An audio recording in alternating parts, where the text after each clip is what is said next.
Knowing who you are. Knowing who you are.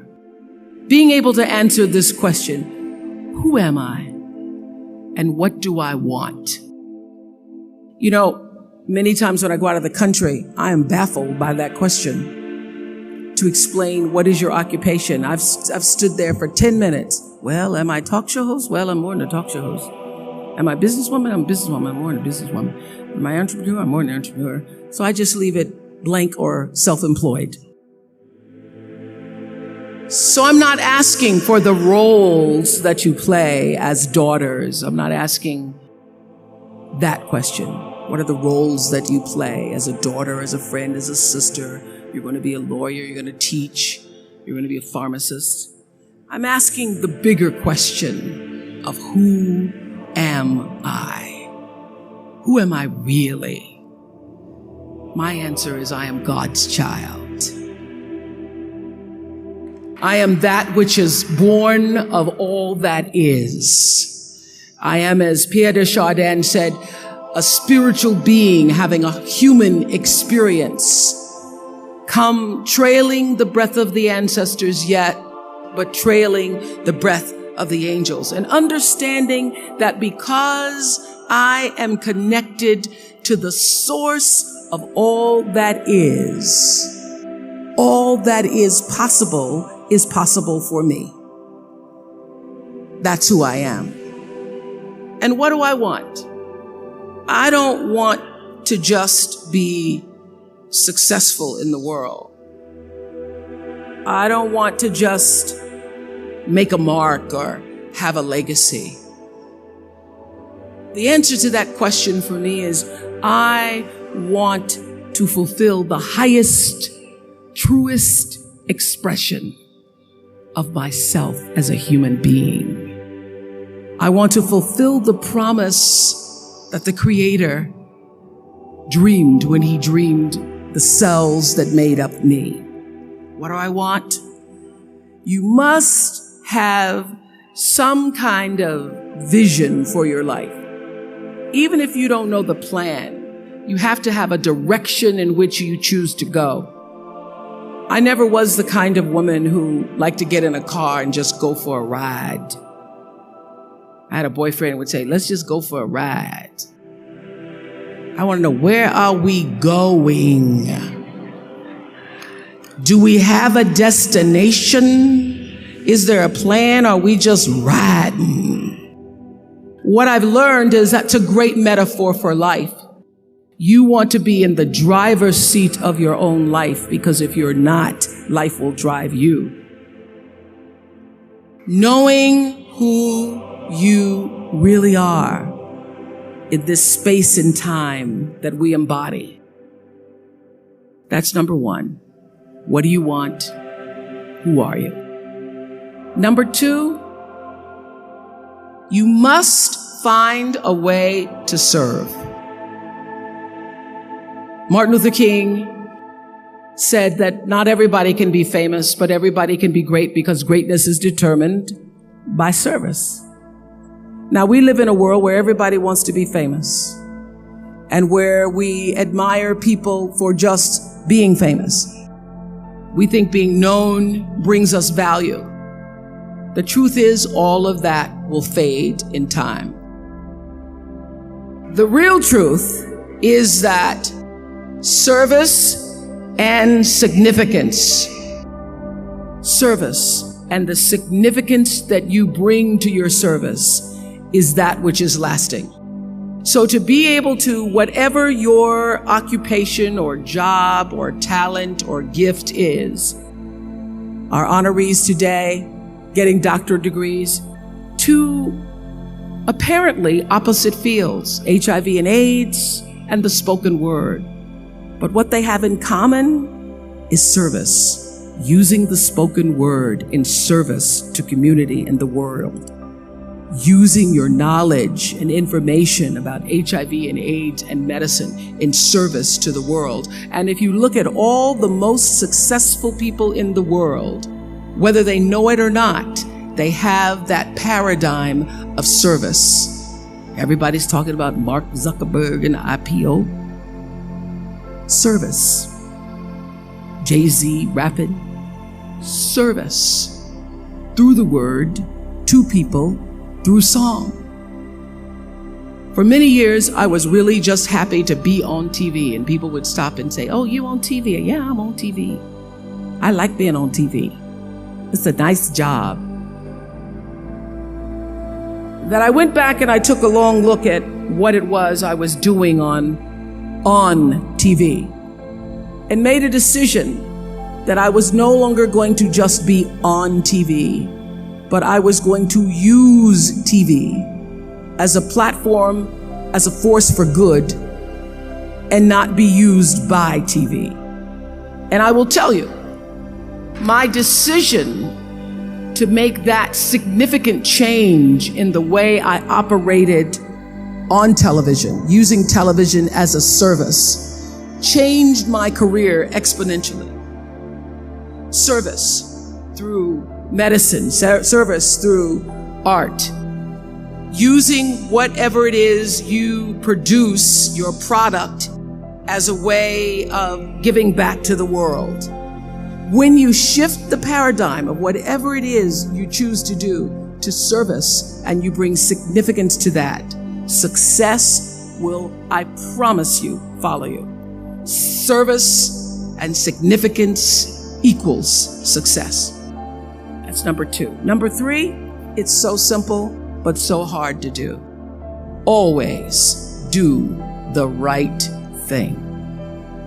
Be excellent. People notice. Think of how you notice. You go to Taco Bell, somebody gives you an extra napkin and some sauce. You notice. You want to go back to that person. Because even at Taco Bell, excellence shows itself. Be excellent. Let excellence be your brand. Everybody talks about building a brand. I never even knew what that was. When people say, "You're a brand," I would say, "No, I'm just Oprah." What I recognize now is that my choice to, in every way, in every example, in every experience, to do the right thing and the excellent thing is what has created the brand. And what I know is that when you are excellent, you become unforgettable. People remember you. You stand out. Regardless of what it is, you become an unforgettable woman. And that is what we all want. We want to be unforgettable and not forgettable.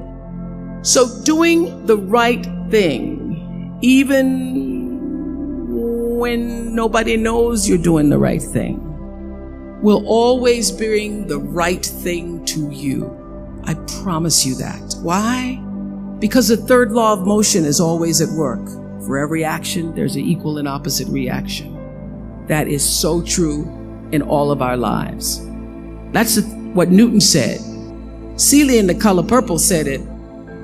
Everything you even try to do to me, already done to you. Everything you even try to do to me, already done to you. So you don't have to worry about revenge or getting back at somebody, making sure they pay. You just have to do the right thing, and the right thing will follow you even when people don't support it. I remember many times on my show. There are many shows y'all never saw. And the reason you didn't see them is because I got the last vote. And I remember 2010, my team, hardest working team in television, had done this interview with a woman who turns out she was a Sunday school teacher by day and a sex addict at night.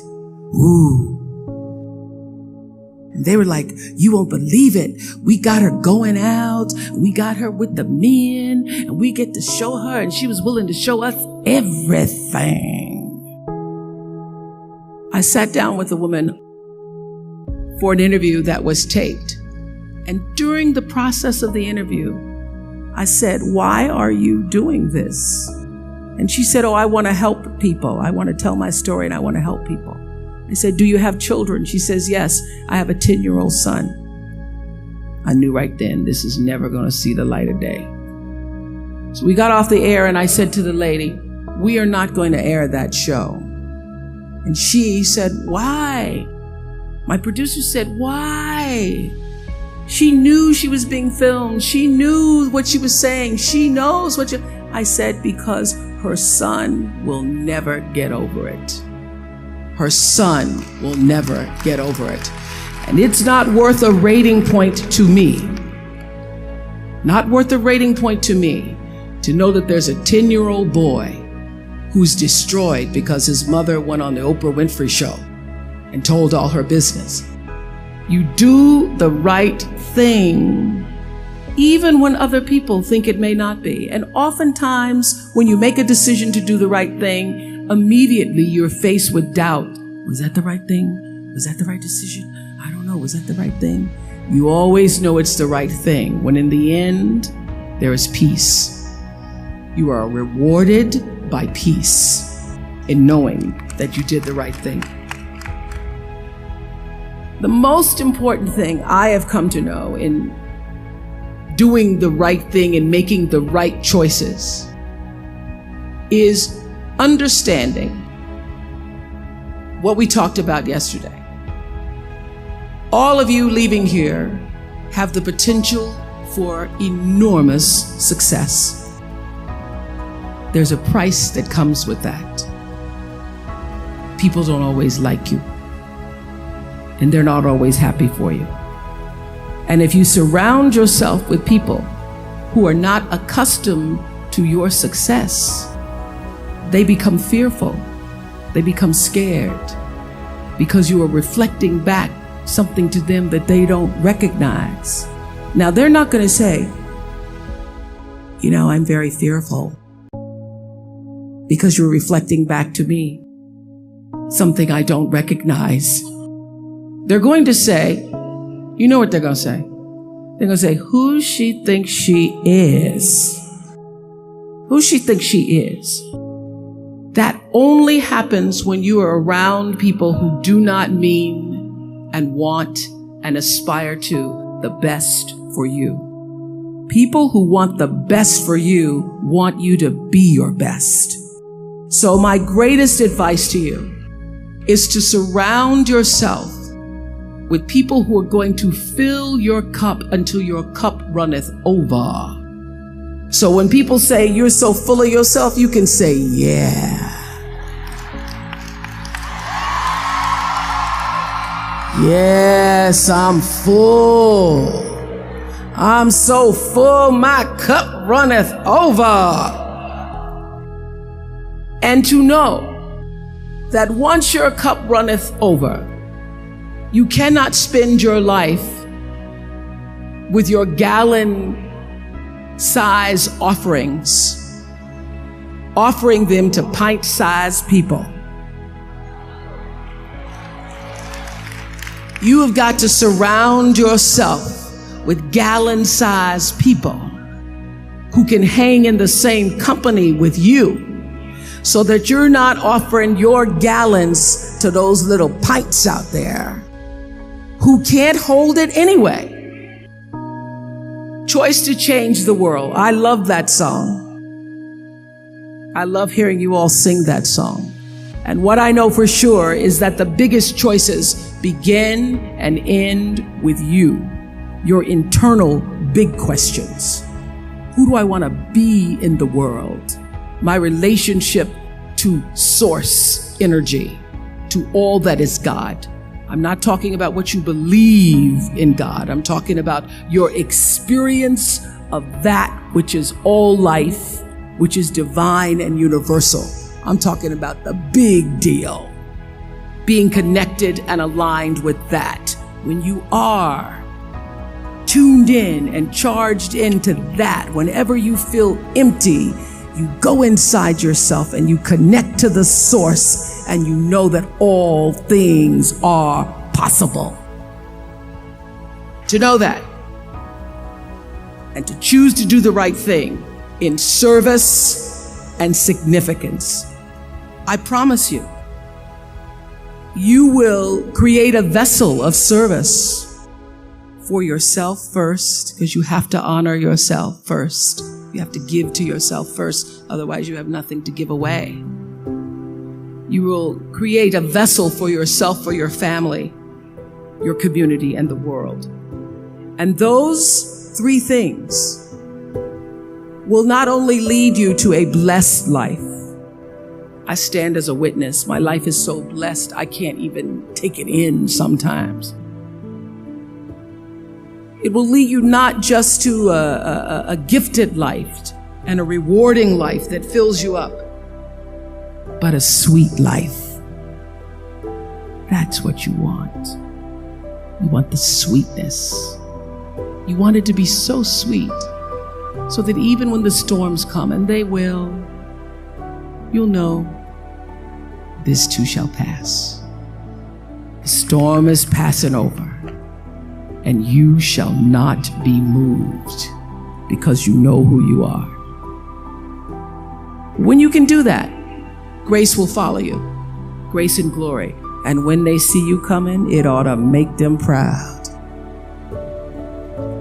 I have spent hundreds and hundreds and hundreds and thousands of hours talking to spiritual leaders and teachers, and not just spiritual leaders and teachers who have been deemed so, but thousands of people who came from levels of dysfunction, who came from levels of pain, who were suffering, who were challenged in their progression of trying to be the best human beings they could be. And they allowed themselves the opportunity to come on our show, the Oprah Winfrey Show, and share their stories. I am one who believes in the sharing of stories. I believe in the process of sharing, period, because I know that all life gets better when you share it. And those thousands of people who have been guests on the show, and many of them who are also audience members, have been my greatest teachers. And I would say that one of my gifts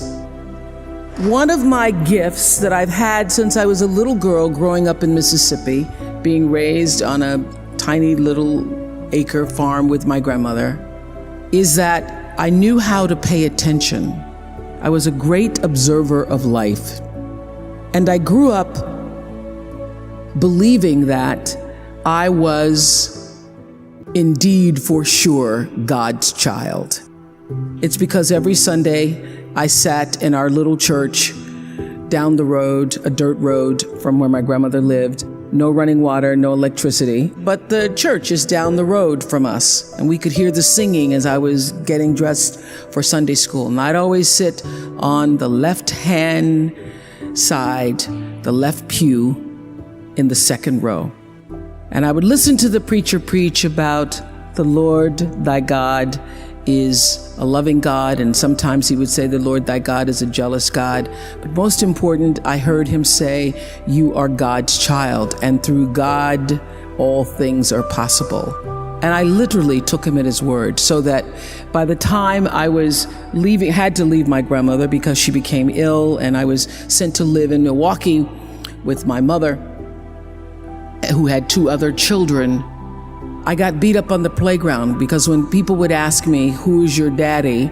I would say, Jesus is my daddy. Sometimes he's my brother. And God is my father. But what I now know and have learned, that my view of God, although I call that God in a box and all that, although that has, my vision of God has expanded to be inclusive of all things, all. God is all, God is law, God is all, in all things. Not just the guy sitting up with the beard.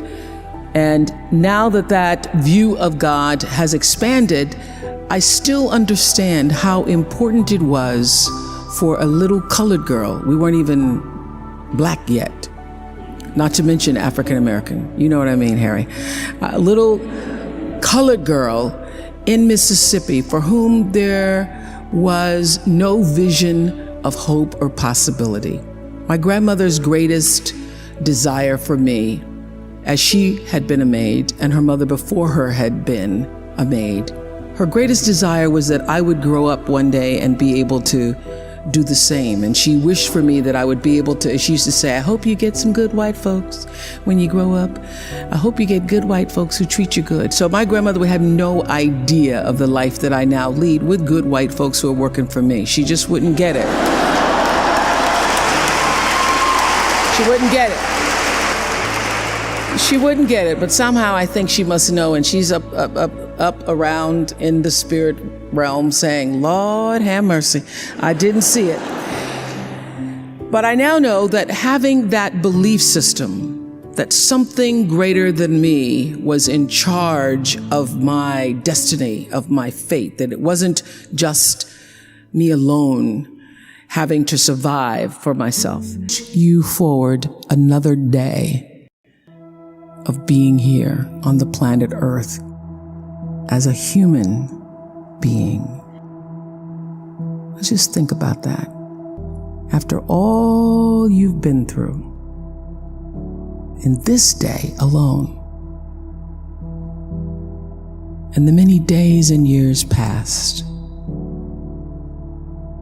how you got here to this prestigious, esteemed university, the choices you made that have brought you to this day.